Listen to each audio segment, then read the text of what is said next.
എല്ലാവർക്കും നമസ്കാരം. ആദ്യം തന്നെ ഈ ഒരു വേദി ഒരുക്കി തന്ന കൃത്താർട്സിന് നന്ദി പറയുന്നു. ഈ സെഷൻ്റെ പേര് മൊത്താളം കിട്ടി മുട്ടി കൊകാല് ഗോത്ര താളവാദ്യങ്ങളും പുതുകാല സംഗീതവും. ആക്ച്വലി ഞാൻ ഈ സെഷനിൽ ഇരിക്കേണ്ട ആളല്ല, കാരണം എൻ്റെ സെഷൻ രാവിലെ ആയതുകൊണ്ടും ഇന്ന് ചുരത്തിൽ ബ്ലോക്ക് ആയതുകൊണ്ട് എനിക്ക് രാവിലത്തെ സെഷൻ മിസ് ചെയ്യുകയും ഞാൻ പകരക്കാരനായിട്ട് ഇവിടെ ഇരിക്കുകയും ചെയ്യണം. ഇപ്പോൾ ഗോത്ര പാട്ടുകൾ എന്നുള്ള സെഷനിലേക്ക് കേട്ട സമയത്ത് ഞാനൊരു പാട്ടുകാരനും അല്ലാത്തത് കൊണ്ട് തന്നെ എനിക്ക് തോന്നിയ കുറച്ച് കാര്യങ്ങൾ തുടങ്ങി വെച്ചിട്ട് ഞാൻ ചർച്ചയിലേക്ക് കടക്കാമെന്നാണ് കരുതുന്നത്. ഒന്ന്, എന്താണ് ഗോത്ര പാട്ടുകൾ എന്നുള്ളൊരു പ്രസക്തമായിട്ടുള്ളൊരു കാര്യം ആണ് എന്നാണ് എനിക്ക് തോന്നിയത് ഇന്നത്തെ കാലത്ത്. പ്രത്യേകിച്ച് ഇന്ന് സ്കൂൾ കലോത്സവങ്ങളിലൊക്കെ ഗോത്ര കലകളും ഗോത്ര പാട്ടുകളൊക്കെ ഉൾപ്പെടുത്തിയ സമയത്ത് എങ്ങനെയാണ് ഗോത്ര പാട്ടുകൾ അവിടെ അവതരിപ്പിക്കപ്പെടുന്നത് എന്നുള്ളൊരു വളരെ ചിന്തിക്കേണ്ട ഒരു കാര്യമായിട്ടാണ് എനിക്ക് തോന്നുന്നത്. കാരണം എന്താണെന്ന് വെച്ചാൽ ഒരു ഗോത്രത്തിൻ്റെ പാട്ട് എന്ന് പറയുന്നത്, അല്ലെങ്കിൽ കല എന്ന് പറയുന്നത് ആ ഗോത്രത്തിൻ്റെ സാംസ്കാരിക ജീവിതത്തെയും ചരിത്രത്തെയും അടയാളപ്പെടുത്തുന്ന ഒരു ഇനമായിട്ടാണ് എനിക്ക് മനസ്സിലാവുന്നത്. അതോടൊപ്പം തന്നെ എങ്ങനെയാണ് ഒരു ജനത ഉയർന്നു വരുന്നത്, അല്ലെങ്കിൽ അതിൻ്റെ ചരിത്രാതീതമായിട്ട് എങ്ങനെയാണ് ആ ജനത ഇവിടെ എത്തിപ്പെട്ടത് എന്നുള്ളതും കൂടി മിക്ക പാട്ടുകളിലും നമുക്ക് കാണാൻ സാധിക്കും എന്നുള്ളതാണ്. ഈ എല്ലാ പാട്ടുകളും തന്നെ വാമൊഴി പാട്ടുകളായിരുന്നു എന്നുള്ളത് കൊണ്ടും ഓരോ ഗോത്രപ്പാട്ടുകളും വ്യത്യസ്തമായിരുന്നു എന്നുള്ളത് തന്നെ നമുക്കൊരു ഏകരൂപത്തിൽ നമുക്ക് ഗോത്രപ്പാട്ടുകളെ ചേർത്ത് വെക്കാൻ ബുദ്ധിമുട്ടുള്ളൊരു കാര്യമാണ്. കാരണം എന്താണെന്ന് വെച്ച് കഴിഞ്ഞാൽ എല്ലാ ആദിവാസി കമ്മ്യൂണിറ്റികളും വ്യത്യസ്തമാണ് എന്നുള്ളൊരു അടിസ്ഥാന കാര്യമുള്ളത് കൊണ്ട് തന്നെ. അപ്പം അതുകൊണ്ട് തന്നെ നമുക്ക് ഓരോ പാട്ടുകളും ഓരോ ജനതയുടെ സാംസ്കാരിക ജീവിതത്തെ അടയാളപ്പെടുത്തുന്നതാണെന്ന് നമുക്ക് പറയാൻ സാധിക്കും. അപ്പോൾ അതുകൊണ്ട് ഇത് എഴുതപ്പെടുന്ന രൂപത്തിലേക്ക് എത്തിപ്പെടുന്ന സമയത്തേക്ക് ഇതിനകത്തേക്ക് ഒരുപാട് ആൾട്ടറേഷൻ സംഭവിക്കുന്നു എന്നുള്ളത് ഒരു കാര്യമാണ്. പല വാക്കുകൾ കൂട്ടിച്ചേർക്കുകയും അല്ലെങ്കിൽ അതിൻ്റെ ഉച്ചാരണ രീതി മാറുകയും അതിൻ്റെ അർത്ഥങ്ങൾ തന്നെ മാറിപ്പോകുന്ന രീതിയിലേക്ക് എത്തിപ്പെടുകയും ചെയ്യുന്നുണ്ട്.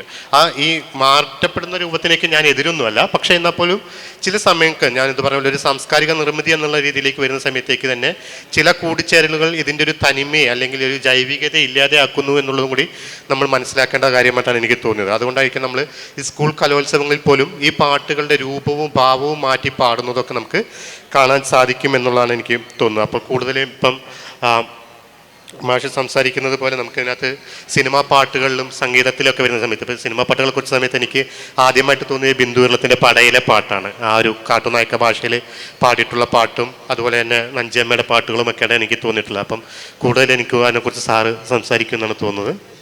അപ്പം എങ്ങനെയാണ് ഗോത്ര സംഗീതവും അല്ലെങ്കിൽ നമ്മുടെ മറ്റു സംഗീതധാരകളുമായിട്ട് ഇത് ഇഴകിച്ചേർന്ന് പോകുന്നതെന്നും അല്ലെങ്കിൽ എങ്ങനെയാണ് ഇതിൻ്റെ ഒരു പ്രാധാന്യം എന്നൊന്നും പറയുന്നു. നമസ്കാരം.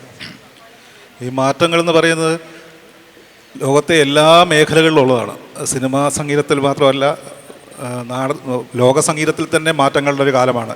കഴിഞ്ഞ 50 വർഷം കൊണ്ട് സംഗീതശാഖ മാറിയതിനേക്കാൾ വളരെ വേഗം അടുത്ത 5 വർഷം കൊണ്ട് മാറും. ചിലപ്പോൾ അതിലും വളരെ വേഗത്തിലായിരിക്കും മാറ്റം. പ്രാന്തവൽക്കരിക്കപ്പെട്ടതും പ്രാദേശികവൽക്കരിക്കപ്പെട്ടതുമായ എല്ലാ സംഗീതധാരകളും കഴിഞ്ഞ കുറേ വർഷങ്ങൾ കൊണ്ട് പൊതുധാരകളിലേക്ക് വന്നു. അത് ശരിക്കും പറഞ്ഞാൽ സിനിമാ സംഗീതത്തിൻ്റെ ഒന്നും ഒരു മെച്ചമല്ല, അത് ഈ ബാൻഡുകൾ വന്നതോടുകൂടിയാണ്. അത് ലോകത്ത് മൊത്തം ഇപ്പോൾ കൊറിയൻ സംഗീതം BTS കേൾക്കുന്ന കുട്ടികളാണ് നമുക്ക് ചുറ്റുമുള്ളത്. നമ്മുടെ വേടനെപ്പോലുള്ള ആൾക്കാർ ഒരു പൊളിറ്റിക്കൽ ടൂളായിട്ട് പാട്ടുകളെ മാറ്റിക്കഴിഞ്ഞു. അപ്പം പാട്ടുകൾ കേൾക്കാനും ചുവടുവയ്ക്കാനും തലയാട്ടാനും കൈയടിക്കാനും ഉള്ളതിനപ്പുറത്തേക്ക് ഒരു രാഷ്ട്രീയ ആയുധമായി തന്നെ ലോകമെമ്പാടും ഉപയോഗിച്ചുകൊണ്ട് വരുന്നൊരു കാലമാണിത്. ആ മാറ്റം സ്വാഭാവികമായിട്ടും കേരളത്തിലുമുണ്ട്. കേരളത്തിലും വിദേശ ബാൻഡുകളെ അനുകരിച്ച് ധാരാളം ബാൻഡുകൾ അടുത്ത കാലത്ത് രൂപപ്പെട്ടു. അവർ സമൂഹത്തിൽ വളരെ ശക്തമായ ചലനങ്ങൾ ഉണ്ടാകുന്നു. അതിന് നല്ല ഓഡിയൻസ് ഉണ്ട്. ഇപ്പം ഈ പറഞ്ഞ പോലെ നാടൻ പാട്ടുകളിലെ തനിമ ചോരുന്നോ എന്ന് ചോദിച്ചാൽ തീർച്ചയായിട്ടും ചോരുന്നുണ്ട്. പക്ഷേ പാട്ടുകളെ പുതിയ ഋതത്തിലും പുതിയൊരു ഭാവത്തിലും ആ മാറ്റം നമ്മൾ സ്വീകരിച്ചേ മതിയാവും.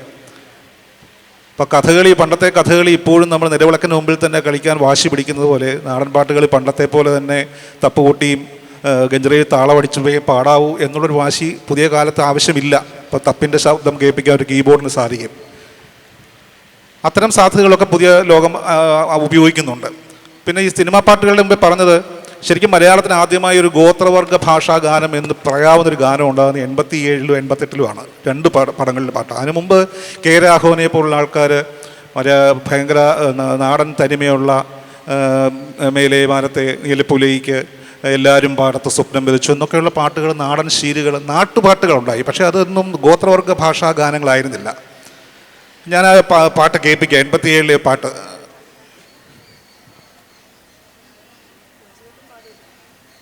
நாட்டுக்கு பயநாட்டுக்கு பந்திக்கினி കൊയ്ത്തല കൊയ്വോ ദൈവങ്ങളും മൂപ്പനുക്കും മൂപ്പത്തിക്കോ ചുകേട് കൊണ്ടുവന്ന ദൈവങ്ങളും മൂപ്പനുക്കും മൂപ്പത്തിക്കോ ചുകേട് കൊണ്ടുവന്ന ദൈവങ്ങളും നാട്ടിൽ.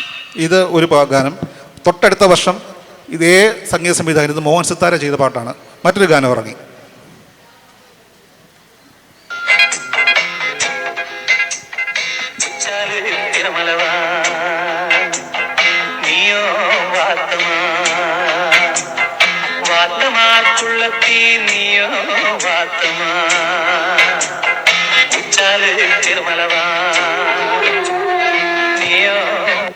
ഇതിൻ്റെ പ്രശ്നം, ഇത് രണ്ടും മികച്ച ഗാനങ്ങളാണ്. ഒന്ന് പ്രകാശ് കോളേരി എഴുതിയതാണ്, ഒന്ന് മറ്റേ TS ജോണും സംവിധായകൻ മറന്നുപോയി, അദ്ദേഹം കൂടി രണ്ടുപേരും കൂടി ചെയ്ത രണ്ടിൻ്റെ സംഗീതം മോഹൻ സിത്താരയാണ്. പക്ഷേ ഈ പാട്ടുകളുടെ തനിമ നഷ്ടപ്പെട്ടത് അത് യേശുദാസ് പാടിയതോടുകൂടിയാണ്. അത് സിനിമയുടെ ഒരു കച്ചവടവും കലയും തമ്മിൽ കൈകോർത്തപ്പോൾ സംഭവിച്ച കാര്യമാണ്. ഇതൊരു നാട്ടുഭാഷാ ഗായകൻ അല്ലെങ്കിൽ ഗോത്രഭാഷാ ഗായകൻ പാടുമായിരുന്നെങ്കിൽ ഈ പാട്ടിൻ്റെ തനിമ അതേപടി നിലനിന്നേനെ. യേശുദാസ് പാടിയപ്പോഴത്തേക്ക് അദ്ദേഹം മികച്ച ഗായകനാണ്, ഒരു സംസ്കരിച്ച ശബ്ദമാണ്. പക്ഷേ ഒരു നാട്ടുപാട്ടിന് ഗോത്രഭാഷാ ഗാനത്തിന് അത്രയും സംസ്കൃത രൂപം വേണ്ട.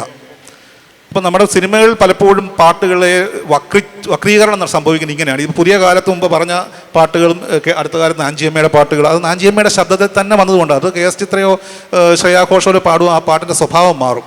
അങ്ങനെ സിനിമയിൽ എപ്പോഴും കച്ചവടവുമായി ചേർന്ന് ഇത്തരം പാട്ടുകൾ വന്നതുകൊണ്ടാണ് ഈ നാട്ടുപാട്ടുകളുടെ സ്വഭാവം മാറിയത്. പക്ഷേ ബാൻഡുകൾ അത് സംഭവിക്കുന്നില്ല. ബാൻഡുകൾ ഇതിൻ്റെ റിഥം മാറ്റുന്നു എന്നുള്ളതേ ഉള്ളൂ, അടിസ്ഥാന സ്വഭാവം മാറുന്നില്ല എന്നാണ് എൻ്റെ ഒരു തോന്നല്. അതിനകത്ത് രണ്ട് കാര്യങ്ങളാണ് എനിക്ക് തോന്നിയിട്ടുണ്ട്. ഇപ്പോൾ കേരളത്തിലെ ഗോത്ര സംഗീതധാരയെ എടുക്കുമ്പോൾ കേരളത്തിലെ ബാൻഡുകാരെല്ലാം അതിനെ ഭയങ്കരമായിട്ട് വൃത്തികേടാക്കിയിട്ട് പാടിയിട്ടുണ്ട്. പക്ഷേ അത് ഭയങ്കരമായിട്ട് ജനകീയവൽക്കരിക്കപ്പെടുകയും പോപ്പുലറൈസ് ചെയ്യപ്പെടുകയും ചെയ്തിട്ടുണ്ട്.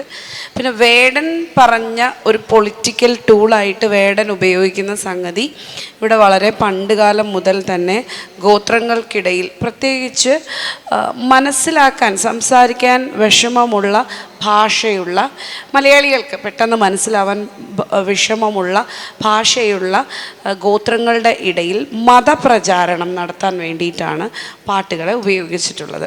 അപ്പോൾ ഒരേ പാട്ട് തന്നെ, ഇപ്പം ഒരു ഉദാഹരണത്തിന് കാട്ടുനായ്ക്കൻ്റെ ഒരു പാട്ടുണ്ട്, അവരുടെ വളരെ പോപ്പുലറായ പാട്ടാണ്, ബാൻഡുകൾ പാടിയിട്ടുണ്ട്. ആ പാട്ട് സിനിമയിൽ കേൾക്കാം, യൂട്യൂബിലൊക്കെ കേൾക്കാം, നമ്മളെല്ലാവരും വളരെ കോമൺ ആണ്. പാട്ടിങ്ങനെയാണ്: രാസയ്യാരോ രാജാ രാസയ്യാരോ രാജാ രാസയ്യാരോ രാജഭൂമാലേത ఏసుండాలో హണ്ണి ఏసుండాలో హണ്ണి ఏసుండాలో രാജ ഊമാലേത. ഇതാണ് പാട്ട്.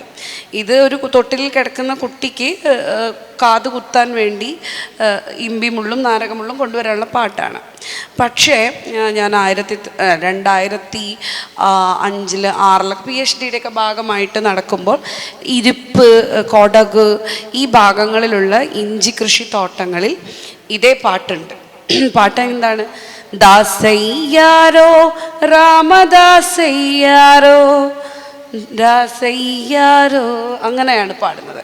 അതായത് ദാസയ്യാരോ രാമൻ്റെ ദാസനായ ഹനുമാൻ പൂമാല നീ കൊണ്ടുവാ എന്ന പാട്ടാണ് കിടന്നത്.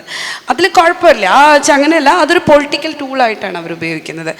ആ പൊളിറ്റിക്കൽ ടൂളിനെ പുതിയ തലമുറയിൽപ്പെട്ട കുട്ടികൾ രാസയ്യാരോ പാടേണ്ടതിന് പകരം ദാസയ്യാരോ പാടുന്നു എന്നുള്ളതാണ് ഇതിൻ്റെ വിഷയം. അപ്പം ഇമ്പിമുള്ള് നാരകമുള്ള് സൈ സമ്പക നരകിതേ, ഇമ്പിമുള്ളു കാത് കുത്താനുള്ള മുള്ളു കൊണ്ടുവാ എന്ന് പറയുന്നതിന് പകരം പിന്നെ കൂവളത്തിൻ്റെ ഇലയും വടമാലയും കൊണ്ടുവാ ഹനുമാൻ ഇടാൻ എന്നാണ് പാടുന്നത്. അപ്പം അതുണ്ടാക്കുന്നൊരു പൊളിറ്റിക്കൽ പ്രശ്നമുണ്ട്. ഇതേ പാട്ടിന് പള്ളിയുടെ വെർഷനുണ്ട്. അത് പക്ഷേ എനിക്ക് ഓർമ്മയില്ല. അങ്ങനെ പൊളിറ്റിക്കൽ ടൂളായിട്ടാണ് ഇവർ പലപ്പോഴും പാട്ടുകളെ ഉപയോഗിക്കുന്നത്. പിന്നെ ഭാഷ അറിയാത്തത് കൊണ്ടുള്ളൊരു പ്രശ്നമുണ്ട്. ഇപ്പം കുട്ടൂളു കുളുത്തു തിരികിനോട് ലീലെ ലീലമ്പ നാരികെ നന്നേ നിന്നെ ലീലെ, അത് കുറ്റിയിലിരിക്കുന്ന ലീലയെ കമൻ്റ് അടിച്ച ഒരു ചെറുക്കൻ അവൾ തിരിഞ്ഞു നോക്കിയതാണ്. പക്ഷെ അത് പിന്നെ ബാൻഡുകാർ പാടുമ്പോൾ അത് ഭയങ്കര, അത് വേണ്ടാത്ത സ്ഥലത്ത് മുറിച്ചിട്ട് അതിൻ്റെ അർത്ഥം ഭയങ്കര അശ്ലീലകരമായി മാറി. അപ്പോൾ കമ്മ്യൂണിറ്റി മെമ്പേഴ്സ് മുഴുവൻ അത് കേട്ടാൽ ചിരിക്കും, അയ്യേ എന്ന് പറഞ്ഞിട്ട് അവർ ചിരിക്കും. അത് എനിക്ക് പാട്ടുകളെ, നാടൻ പാട്ടുകളെ, ഗോത്രവർഗ ഗാനങ്ങളെ മാറ്റിമറിക്കുന്നതിനേക്കാൾ കൂടുതൽ അപകടകരമായി എനിക്ക് തോന്നിയിട്ടുള്ളത് ഗ്രാമീണ ഗാനങ്ങളും നാടൻ പാട്ടുകളുമാണെന്നുള്ള വ്യാജേന പുതിയ കാലത്ത് എഴുതി ഉണ്ടാക്കുന്ന ചില പാട്ടുകളുണ്ട്. അത് ശരിക്കും പറഞ്ഞാൽ തുടങ്ങിയത് 80കളിലെ തരങ്കിണി സ്റ്റുഡിയോ തുടങ്ങിയത്, വളരെ പോസിറ്റീവായി തുടങ്ങിയ യേശുദാസ് തുടങ്ങിയ സ്റ്റുഡിയോ ആണ്. അതിനകത്ത് 2 വോളിയങ്ങൾ ഗ്രാമീണ ഗാനങ്ങൾ എഴുതിയിട്ടുണ്ട്. മുല്ലനേഴി എഴുതി വിദ്യാധരന്മാർ സംഗീതം കൊടുത്ത ഒരു ഗാനമാണ്. അതിനകത്ത് തെക്കുന്ന് വന്നാലും വടക്കുന്ന് വന്നാലും തെയ്യത്തിന് ചെമ്മാന പന്തല്, നക്ഷത്രപ്പൂമല മാറില്, ചെമ്പരത്തിപ്പൂ കണ്ണില്. ഈ നക്ഷത്രത്തെ നക്ഷത്രം എന്ന് പറഞ്ഞുകൊണ്ട് ഒരു നാടൻ പാട്ടായി മാറുക. അങ്ങനെ തെറ്റിദ്ധരിച്ചിരിക്കുന്ന അതിനകത്തെ കുറേ പാടുണ്ട്. കേക്കെ മാനത്തെ മലമേലെ കേൾക്കുന്നൊരു തമരടി, കറുത്ത കാലം വെളുപ്പിക്കും കതിരോന്റെ ചിറകടി.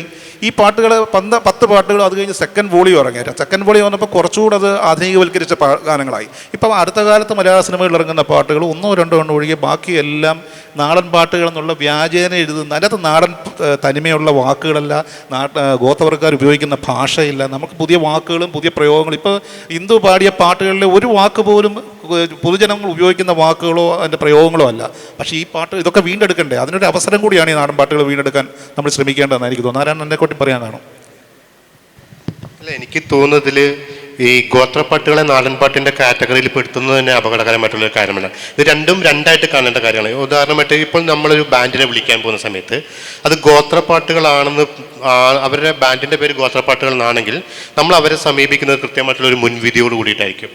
ഏതോ റൊമാൻറ്റിസൈസ് ചെയ്യപ്പെടുന്ന അല്ലെങ്കിൽ നമ്മൾ മാറ്റി നിർത്തപ്പെടുന്ന, നമ്മൾ കേൾക്കേണ്ട ഒരു കാര്യമായിട്ട് നമ്മൾ അതിനെ സമീപിക്കുന്നുണ്ടാവും. അപ്പോൾ നമ്മുടെ ഉള്ളിൽ ഓൾറെഡി ഒരു സാധനം വന്നു കഴിഞ്ഞു, ഇത് ഗോത്രപ്പാട്ടുകളാണ്, ആ രീതിയിലേക്കാണ്. അതേ സമയത്ത് നാടൻ പാട്ടുകൾക്ക് പോയി കഴിഞ്ഞാൽ അതിനെ നമുക്ക് കുറച്ചും കൂടെ ജനകീയമായിട്ടൊരു പോപ്പുലർ കൾച്ചറിൻ്റെ ഭാഗമായിട്ട് വരുന്ന സാധനമായിട്ട് നമുക്ക് സ്വീകരിക്കണം. ഇത് പറയാൻ കാരണം എന്താണെന്ന് വെച്ച് കഴിഞ്ഞാൽ ഈ അടുത്തൊരു നാടൻ പാട്ട് ടീമിനെ സമീപിച്ച സമയത്ത് അവർ ബേസിക്കലി ട്രൈബൽ ഗ്രൂപ്പാണ്. അപ്പോൾ അവരൊരു സ്ഥലത്ത് പരിപാടി അവതരിക്കാൻ പോകുമ്പോൾ ഞാൻ ചോദിച്ചു, നിങ്ങൾ ഏത് പാട്ടുകളാണ് പാടുന്നത്, നാടൻ പാട്ടുകളാണോ ഗോത്രപ്പാട്ടുകളാണോ? കാരണം നിങ്ങൾ ഗോത്രപ്പാട്ടുകളാണ്. പക്ഷെ അവർ പേരിൽ തന്നെ കൊടുത്തിരിക്കുന്നത് നാടൻ പാട്ടുകൾ എന്നുള്ള രീതിയിലേക്കാണ്. അപ്പോൾ അവർ പറയുന്നത് അതിൻ്റെ ഇടയ്ക്ക് 1 2 ഗോത്രപ്പാട്ടുകൾ ഞങ്ങൾക്ക് പാടാം. ഒരു പബ്ലിക് ഇരിക്കുന്നിടത്ത് പോയിട്ട് ഫുൾ കംപ്ലീറ്റ്ലി ഗോത്രപ്പാട്ടുകൾ പാടിക്കഴിഞ്ഞാൽ അതിന് സ്വീകാര്യത കുറവാണ് എന്നുള്ളതാണ്. അപ്പോൾ അവിടെയാണ് ഈ ഒരു പ്രശ്നം, ഞാൻ നേരത്തെ മറ്റുള്ള ഒരു പ്രശ്നം പറഞ്ഞത്. അപ്പം മാഷ് പറഞ്ഞിട്ടുള്ള ആ ഒരു പ്രശ്നമുണ്ട്. നമ്മൾ വാക്കുകൾ മാറ്റുന്നു. ഇപ്പോൾ വാക്കുകൾ മാറ്റുന്ന സമയത്തേക്ക് വാക്ക് മാത്രമല്ല മാറുന്നുള്ള, ആ ഒരു ജനതയുടെ ജീവിതത്തെ തന്നെയാണ് അതിനകത്ത് മാറ്റുന്നു എന്നുള്ളതാണ് എനിക്ക് തോന്നിയിട്ടുള്ള ഒരു കാര്യം. ഈ ഭാഷ മാറുന്നൊരു പ്രശ്നമാണ്. ഇപ്പോൾ കൊറിയൻ പാട്ടുകൾ അതിൻ്റെ അർത്ഥം മനസ്സിലായിക്കൊണ്ടാണ് പലപ്പോഴും കുട്ടികൾ ആസ്വദിക്കുന്നത്. അതിൻ്റെ റിഥവും ചൂടുവയ്പ്പും ഒക്കെ അല്ലേ ഈ ഗോത്രവർഗ്ഗ ഭാഷാ ഗാനങ്ങൾക്കും അങ്ങനെ ആസ്വദിക്കാമല്ലോ. പക്ഷേ അങ്ങനെ ഒരു പ്ലാറ്റ്ഫോം ഉണ്ടോ എന്നുള്ളതാണ്. ഇപ്പോൾ കേരളത്തിൽ അത്തരം ഗാനങ്ങൾക്ക് മുമ്പേ മാഷ് പറഞ്ഞതുപോലെ ജനങ്ങൾ നാടൻ പാട്ടെന്ന് പറഞ്ഞെങ്കിൽ ജനം കേൾക്കത്തു. അങ്ങനെ തെറ്റിദ്ധാരണയുടെ ആവശ്യമുണ്ടോ? ഈ പാട്ടുകൾ കേൾക്കാൻ അവസരം വേണ്ടേ? കലോത്സവങ്ങളിലൊന്നും ഒരു നാടൻ ഗോത്രവർഗ്ഗ ഭാഷാ ഗാനങ്ങൾക്ക് വേണ്ടി സംസ്കൃത കലോത്സവമുണ്ട്, പക്ഷേ ഗോത്രവർഗ്ഗ കലോത്സവം പാട്ടുകളുണ്ട്. പക്ഷേ ഈ പറഞ്ഞ പോലെ യൂട്യൂബിൽ കേൾക്കുന്ന പാട്ടുകളും മറ്റ് സാധനങ്ങളുമാണ്. ഇപ്പം ഗോത്രവർഗ പാട്ടുകൾക്ക് ഉള്ളൊരു പ്രശ്നം എന്താണെന്ന് വെച്ചിട്ടുണ്ടെങ്കിൽ, പ്രശ്നമല്ല, നമുക്കത് മുഖ്യധാര ആളുകൾക്കോ മ്യൂസിക്കുമായി ബന്ധപ്പെട്ട മനുഷ്യർക്കോ അത് കേൾക്കാനുള്ള അവസരം വളരെ കുറവാണെന്നുള്ളതാണ്. നമ്മുടെ പാട്ടുകളുടെ ഒരു പ്രത്യേകത എന്ന് പറഞ്ഞാൽ, ഗോത്രജനതയുടെ പാട്ടുകൾ അവരുടെ ജീവിതവുമായി ഭയങ്കരമായിട്ട് ബന്ധപ്പെട്ട പാട്ടാണ്. ഇത് പൂണ്ടുകിള ചെയ്യുമ്പോൾ, കൃഷി ചെയ്യുമ്പോൾ അതിനൊരു പാട്ട് പാടാനുണ്ട്. തേൻ എടുക്കാൻ പോകുമ്പോൾ, ഇപ്പം ചെറുതേൻ എടുക്കാൻ പോവുകയാണെങ്കിൽ സ്ത്രീകൾ ഇങ്ങനെ ഊതിക്കൊണ്ടാണ് തേൻ എടുക്കേണ്ടത്, എന്നാൽ ആ ചെറുതേനെ എടുക്കാൻ പറ്റുള്ളൂ. അപ്പോൾ അതിന് കണക്കാക്കിയിട്ട് ജാനുപതന എന്ന് പറയുന്ന പാട്ട് മൂളലിലൂടെ ഉള്ള പാട്ടാണ്. പിന്നെ മറ്റൊരു സംഭവം എന്ന് പറയുന്നത്, കൃഷി ചെയ്യുമ്പം കമ്പളം നാട്ടുമ്പോൾ കുനിഞ്ഞു നിന്ന് പാടുന്ന പാട്ടാണ്. അപ്പോൾ കുനിഞ്ഞു നിന്ന് പാടുമ്പോൾ നമ്മുടെ വോക്കൽ കോഡ്, എൻ്റെ അച്ഛൻ മ്യൂസിക് ടീച്ചർ ആയതുകൊണ്ട് നമ്മൾ പാട്ട് പാടുമ്പം വളഞ്ഞു നിന്ന് കുനിഞ്ഞു നിന്ന് ഒന്നും പ്രിഫർ ചെയ്യുന്നില്ല. ഓരോ മ്യൂസിക് എപ്പോഴും വളരെ കംഫർട്ടബിൾ ആയിട്ടുള്ള പോസ്ചറിൽ വേണം എന്നാണ് പറയുന്നത്. കാരണം നമ്മുടെ വോക്കൽ കോഡ് കുനിഞ്ഞു നിൽക്കുമ്പം അല്പം തുറന്ന് നിൽക്കും. അപ്പോൾ അത് ഭയങ്കരമായിട്ട് കോഡിന് ഒരു പ്രഷർ ഉണ്ടാവുകയും ഭയങ്കര ഹൈ പിച്ചിലുള്ള പാട്ടുകൾ നമുക്ക് പാടാൻ പറ്റാതെ വരികയും ചെയ്യും. ഹൈ പിച്ചുള്ള പാട്ട് തന്നെ വേണമെന്നല്ല ഞാൻ പറയുന്നത്. അതുകൊണ്ടാണ് ഒന്ന് നമ്മുടെ ഗോത്ര പാട്ടുകളെല്ലാം വളരെ വളരെ വളരെ നോർമലായ ഈണമുള്ള പാട്ടുകളാണ്. പക്ഷേ പിന്നെ രണ്ടാമതൊരു സംഗതി എന്ന് പറഞ്ഞാൽ എല്ലാവർക്കും പാടാൻ അറിയുന്നവനും സംഗീതമുള്ളവനും സംഗീതജ്ഞാനം ഇല്ലാത്തവനും ഒരുപോലെ ഈ പാട്ടിൻ്റെ അവകാശികളാണ്. അപ്പോൾ എല്ലാവർക്കും പാടാൻ കഴിയുന്ന ബേസ് ലെവൽ ഫോംസ് ഓഫ് പാട്ടുകൾ എന്നുള്ളതാണ്. ഇപ്പോൾ ഒരു ഊരാളിയുടെ ഒരു പാട്ട്, അതിപ്പോൾ ഉദാഹരണത്തിന് ഞണ്ട് പിടിക്കുന്ന അല്ലെങ്കിൽ ചീര പറിക്കുന്ന പാട്ട്, അതിപ്പോൾ എങ്ങനെയാണ്? കിഴക്ക് മാനം എളുക്കലി ലേഹി തന്നെ നാനാ ചീരറുപ്പാം പോകലിയെ ലേഹി തന്നെ നാനാ. അതിനുശേഷം ഏതൊക്കെ കുന്നിൻ്റെ മുകളിലാണ് ഏതൊക്കെ തരം ചീരയാണ് ഉള്ളത് എന്ന് അവർ പാടുന്നു. ഈ പാട്ടുകൾ എനിക്ക് തോന്നുന്നത് ബെട്ടക്കുർബരുടെ ഇടയിൽ ഹമാമ്പലെ ശാന്തലെ എന്ന് പറഞ്ഞിട്ട് ഓരോ ഇല ഓരോ ഇല എവിടെ കാണുന്നു, കാട്ടിൽ കാണുന്നു എന്നുള്ളതാണ്. അപ്പം ഇത്തരത്തിലുള്ളൊരു പാട്ടിന് ഭയങ്കര ട്യൂണിൻ്റെ ആവശ്യമില്ല, ഭയങ്കരമായ ഒരു മ്യൂസിക്കലാവേണ്ട ആവശ്യം ഈ പാട്ടുകൾക്കില്ല. പിന്നെ വേറൊരു ഇത് മൊട്ടമുടി തോടതിലേ നാനു കുളന്തനാറു നണ്ടാട്ടാൻ പോകയിലേ താലിലിലിലിലി. പിന്നെ അത് കഴിഞ്ഞിട്ട് വൈനകരി തോടതിലെ ഏതൊക്കെ തോട്ടിൽ ഏതൊക്കെ ഞണ്ട് ഉണ്ട് എന്ന്, ഏതൊക്കെ ഭാഗത്ത് ഞണ്ട് ഉണ്ട് എന്ന് നമുക്ക് മനസ്സിലാക്കണമെങ്കിൽ ഈ പാട്ട് കേട്ടാൽ മതി. അപ്പം അങ്ങനെ ഒരു പർപ്പസാണ് അതിന്. ഒരു സംശയം ചോദിച്ചോട്ടെ, നിങ്ങൾ രണ്ടുപേരത്തെ കൂടുതൽ സ്റ്റഡി നടത്തിയ ഹിന്ദുവിനും പ്രത്യേകിച്ച് ഇപ്പോൾ ഈ നമ്മുടെ സോപാന സംഗീതത്തിൽ ഇടയ്ക്ക മസ്റ്റാണ്, കഥകളി സംഗീതത്തിൽ ചെണ്ട മസ്റ്റാണ്, പുള്ളോമ്പാട്ടിൽ പിന്നെ പുള്ളോ വീണ. ഈ ഗോത്രവർഗ ഭാഷാഗാനങ്ങൾ അങ്ങനെ പൊതുവായൊരു വാദ്യമോ പൊതുവായൊരു താളവിന്യാസക്രമോ അങ്ങനെ എന്തെങ്കിലും ഉണ്ടോ?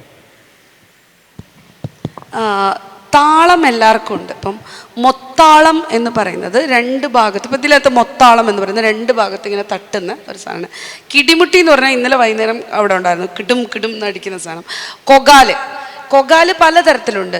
നീളത്തിൽ നമ്മുടെ പുല്ലാങ്കുഴൽ പോലെയുള്ള അടുക്കളാളുണ്ട്, കൊട്കളാളുണ്ട്, കൊകാലുണ്ട്, കൊളാളുണ്ട്. എല്ലാവർക്കും വാദ്യങ്ങളുണ്ട്. പക്ഷേ സുഷിരങ്ങളുടെ എണ്ണം വ്യത്യസ്തമുണ്ട്. 7 ഉള്ളതുണ്ട്, 8 ഉള്ളതുണ്ട്, കൂടുതലുള്ളതുണ്ട്. പിന്നെ ഈ വാദ്യങ്ങളുടെ നോക്കുകയാണെങ്കിൽ ഇപ്പോൾ ബെട്ടക്കുർമന ദവ്ല് ആണ്, പിന്നെ ഇവർക്ക് കിടിമുട്ടിയാണ്, ഊരാളിക്ക് മൊത്താളാണ്, പിന്നെ പൊറൈ ഉണ്ട്, പിന്നെ ദവിലുണ്ട്, തകിലുണ്ട്, മുള്ളുകുർബന തപ്പ ഉണ്ട്, തപ്പ കളിയുടെ തപ്പ ഉണ്ട്, പിന്നെ ജേന കുർബന് ജോഡ്മറുണ്ട്. അപ്പോൾ ഓരോ ട്രൈബിനും നമുക്കങ്ങനെ ഒരു പൊതുവാദ്യത്തെക്കുറിച്ച് ഇടയ്ക്കയുടെ ആകൃതിയിലുള്ള തുടി, അത് മാവിലർക്ക് തുടിയുണ്ട്, മലവേട്ടർക്ക് തുടിയുണ്ട്, അടിയാർക്ക് തുടിയുണ്ട്, പിന്നെ പണിയാർക്ക് തുടി കണ്ടിട്ടുണ്ട്. എല്ലാം ഏകദേശം വലിയ വ്യത്യാസമില്ല, പക്ഷെ ഉണ്ടാക്കുന്നതിൻ്റെ മാതൃകയിൽ കുറച്ച് വ്യത്യാസമുണ്ടായിരിക്കും. പിന്നെ ഒരു കാര്യം കൂടെ, പിന്നെ ഓരോ ഗോത്രങ്ങൾക്കും ഓരോ തരം ടാബും ഉണ്ട്. ചില ഗോത്രങ്ങൾക്ക് പശുവിനെ തൊടാൻ പാടില്ല, പശുവിനെ തൊട്ട ടാബുമാണ്, അല്ലെങ്കിൽ കാളയോ കാട്ടിയോ തൊട്ട ടാബുമാണ്. അങ്ങനത്തെ ഗോത്രങ്ങളുടെ ഉൽപ്പന്നങ്ങൾക്ക് പിന്നെ മാനിൻ്റെ തുകല്, അങ്ങനത്തെ സാധനങ്ങളാണ്, അങ്ങനത്തെ കാട്ടുമൃഗങ്ങളുടെ അവർക്ക് കഴിക്കാൻ പറ്റുന്ന തരത്തിലുള്ള മൃഗങ്ങളെ. പക്ഷെ ബെട്ടക്കുർബ ട്രൈബിനെ സംബന്ധിച്ചിടത്തോളം നമ്മളൊരു സംബന്ധിച്ച് അവരുടെ ദവല് ഉണ്ടാക്കണം എന്നുണ്ടെങ്കിൽ കാളയുടെ മൂരിയുടെ തോൽ തന്നെ വേണം. പക്ഷെ മൂരി അവർക്ക് തൊടാൻ പാടില്ല. ഇവരെന്താ ചെയ്തെന്ന് വെച്ചാൽ ഒരു ക്ലാനിലുള്ള ഒരു അജ്ജനോട് പറഞ്ഞു, നീ ഒരു കാര്യം ചെയ്യ്, കൾക്കീർ എന്നാണ് ആ ക്ലാൻ്റെ പേര്. അജ്ജനോട് പറഞ്ഞു, നിങ്ങളൊരു കാര്യം ചെയ്യ്, നിങ്ങൾ ഇതെടുക്ക്, നീ ഇത് തൊടുമ്പോൾ അശുദ്ധമാവുമ്പം ഞങ്ങൾ ദൈവത്തിനെ വിളിച്ച് വരുത്തിയിട്ട് നിന്നെ ശുദ്ധമാക്കിയിട്ട് എടുത്തോളാന്ന് പറഞ്ഞു. പക്ഷെ ഇയാൾ പോയി മൂരിയിൽ നിന്നും തോലുരിച്ച് ദവലുണ്ടാക്കി കൊണ്ടുവന്ന് കഴിഞ്ഞപ്പം ഇവൻ സെക്കൻഡറി. ഇപ്പോഴും അവിടുത്തെ ആളുകൾ പെണ്ണ് കൊടുക്കൂല, പെണ്ണെടുക്കൂല ഈ പ്രത്യേക ക്ലാനിൽ നിന്ന്. പക്ഷേ ഇവർക്ക് ദവല് വേണം താനും. അപ്പോൾ കൾക്കീർ ക്ലാൻകാർ ദവല് ഉണ്ടാക്കാനുള്ള സ്പെഷ്യലിസ്റ്റുകളായിട്ട് മാറുകയാണ്. അപ്പോൾ ഈ ടാബ് വളരെ പ്രധാനമാണ്. ഏത് മൃഗത്തിൻ്റെ തോല് എടുക്കണം എന്നുള്ളത് നമുക്ക് മുള്ളൻ്റെ തോല് കൊണ്ടുണ്ടാക്കുന്ന ഒരു ഉപകരണമുണ്ട്. അപ്പോൾ ഏത് മൃഗത്തിൻ്റെ തോല് എന്നുള്ളത് വളരെ അതിൻ്റെ ഗോത്രപരമായ ടാബു അല്ലെങ്കിൽ വിലക്കുമായി ബന്ധപ്പെട്ടാണ് ചർമ്മം ഉരിക്കുന്നത്. എന്തൊക്കെയാണെങ്കിലും മൃഗങ്ങളുടെ ഇൻഡസ്റ്റൈൻ, കുടല് അല്ലെങ്കിൽ തോല്. നിങ്ങൾ രണ്ടുപേരും പറഞ്ഞൊരു കാര്യം മനസ്സിലാകുന്ന ഈ പിന്നെ ഞാൻ ഈ അതിനകത്ത് വിദഗ്ധനല്ല, അതുകൊണ്ട് സംശയമായിട്ട് ചോദിക്കുന്നത്, ഈ ഗോത്രവർഗ ഭാഷാ ഗാനങ്ങളും ആദിവാസി ഗാനങ്ങളും എല്ലാം ഏതെങ്കിലും ആചാരമായോ ജീവിതത്തിലെ എന്തെങ്കിലും ഒരു അനുഷ്ഠാനമായോ അല്ലെങ്കിൽ അവരുടെ ഒരു ജോലിയുമായിട്ടൊക്കെയോ ബന്ധപ്പെട്ട് നിൽക്കുന്ന ഗാനങ്ങളാണ്. ഇതിന് അല്ലാതെ വേറിട്ടൊരു അസ്തിത്വമുണ്ടോ ഈ പാട്ടുകൾക്ക്? എനിക്ക് ആദ്യം പറഞ്ഞിട്ടുള്ള ഒരു കാര്യത്തിലേക്ക്, നമ്മൾ കൊറിയൻ ബാൻഡുകളിൽ നമ്മൾ ഭാഷ അറിഞ്ഞിട്ടല്ല ആസ്വദിക്കുന്ന പറഞ്ഞ പോലെ തന്നെ ആ രീതിയിൽ തന്നെ നമുക്ക് ആദിവാസി ഗാനങ്ങൾ ആസ്വദിക്കുന്നതിൽ തെറ്റില്ല.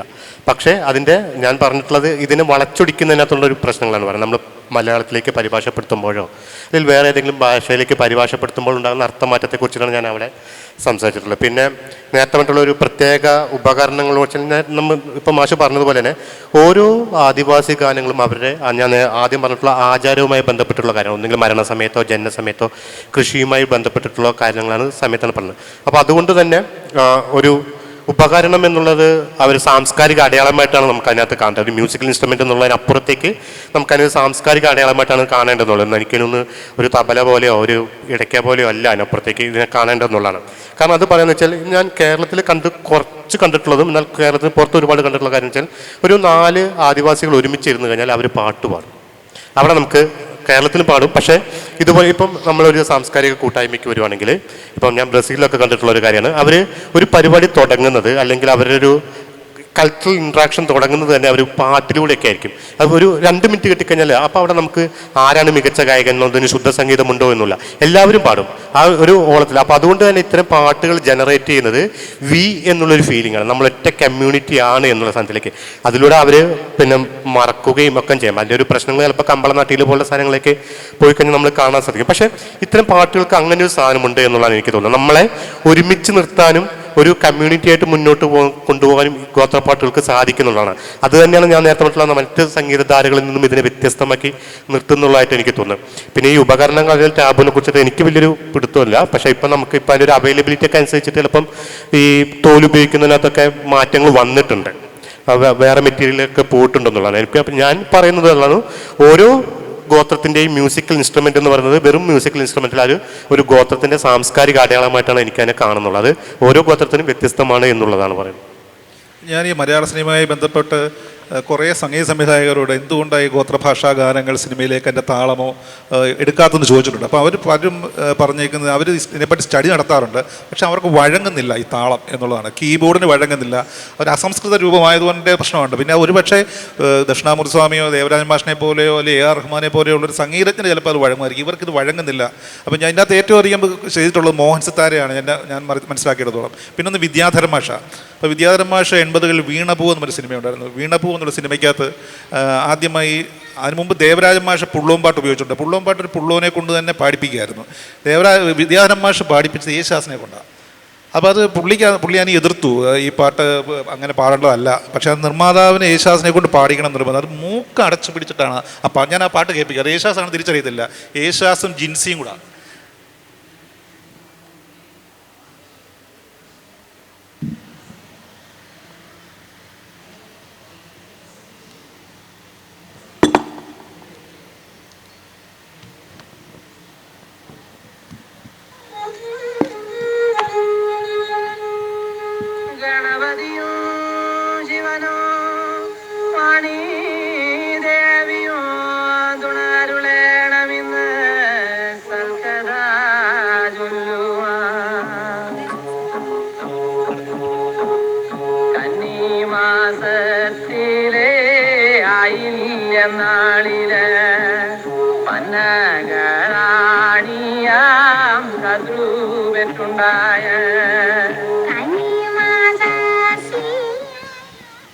ഞാൻ പറഞ്ഞത് ഇത്തരം വീണ്ടെടുക്കൽ ശ്രമങ്ങൾ ഇപ്പോൾ ഗോത്രവർഗ ഭാഷാ ഗാനങ്ങളെ പറ്റിയല്ല, അല്ലാതെ പഴയ ഗ്രാമീണ ഗാനങ്ങളും നാടൻ പാട്ടുകളും വീണ്ടെടുക്കാൻ ശ്രമം പലയിടത്തും നടക്കുന്നുണ്ട്. പക്ഷേ ഈ പറഞ്ഞ പോലെ അതിന് വഴങ്ങുന്നില്ല. പിന്നെ ഈ കച്ചവട താല്പര്യങ്ങളോട് ചേർന്ന് നിൽക്കുന്നില്ല. ഈ നഞ്ചിയമ്മയുടെ ഗാനം ഉപയോഗിച്ച് ആ സിനിമയ്ക്ക് ഏറ്റവും പ്ലസ്സായി വന്നേക്കുന്ന ആ പാട്ടാണ്. ആ സിനിമയെപ്പറ്റി ഓർക്കുമ്പോൾ അയ്യപ്പനും കോശിയും ഓർക്കുമ്പോൾ ആദ്യം വരുന്നത് ഈ പാട്ടും ഈ ശബ്ദവുമാണ്. അത് അങ്ങനെ വിദഗ്ധനായ ഒരു സംവിധായകനോ സംഗീത സംവിധായകനോ ഈ ടൂള് ഉപയോഗിക്കാം.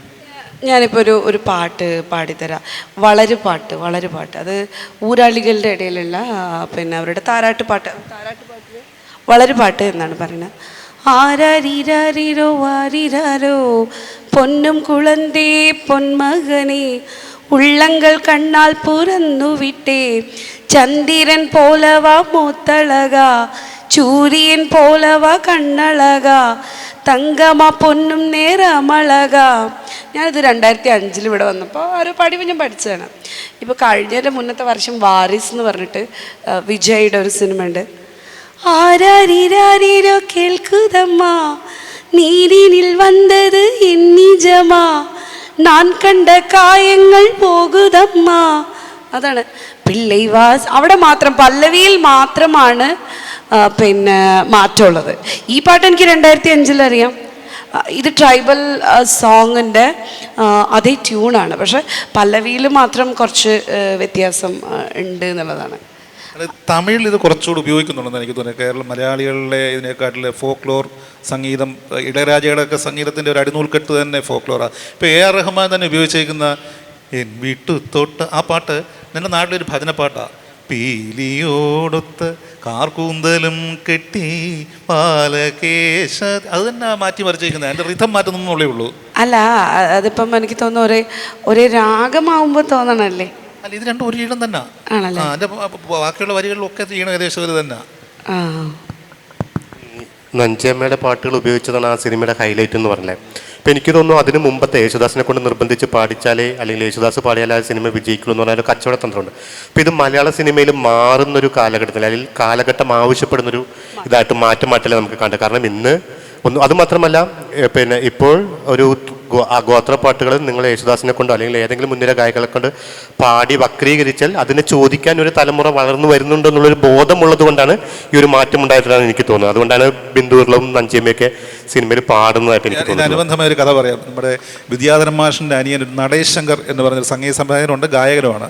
അദ്ദേഹമാണ് മലയാളത്തിലെ ഒരു 1000-1200 പാട്ടുകളുടെ ട്രാക്ക് പാടിയിരിക്കുന്നത്. ബോംബെ രവിയുടെയും ജോൺസൺ മാഷിൻ്റെ എല്ലാ ഏറ്റവും മികച്ച ഗാനങ്ങളെല്ലാം പുള്ളി ട്രാക്ക് പാടി വയ്ക്കുന്നു. യേശുദാസ് വരുന്നു, കേൾക്കുന്നു, 3 മിനിറ്റ് കൊണ്ടോ 5 മിനിറ്റ് കൊണ്ടോ പാട്ട് പാടി പൂർത്തിയാക്കുന്നു. അപ്പം പുള്ളിക്ക് ഒരു പാട്ട് കൊടുത്തിട്ടില്ല.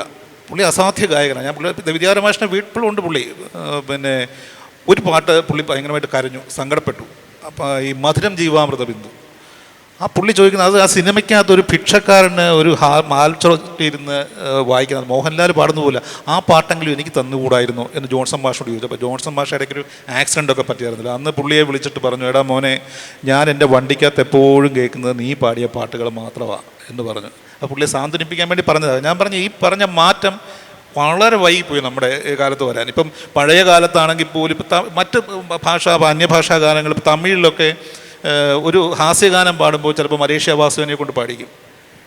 അല്ലെങ്കിൽ മലയാളത്തിൽ മരുന്നോ എന്നുള്ള മരുന്ന് അത് പാടണം യേശുദാസ് വേണം. കള്ളു കുടിച്ചിട്ടൊരു പാട്ട് പാടണമെങ്കിലും യേശുദാസ് വേണം. ഈ മുഖ്യധാരാ ഗായകരെ കൊണ്ട് മാത്രം പാടിച്ചെങ്കിലേ ഇത് ശരിയാകത്തുള്ളൂ എന്നൊരു ധാരണ. അതുകൊണ്ടാണ് തോന്നുന്നത് VT മുരളിയെ പോലുള്ള കലാകാരന്മാരൊക്കെ നന്നായിട്ട് പാടിയിട്ടും പുറകിലേക്ക് പോകേണ്ടി വന്നത്.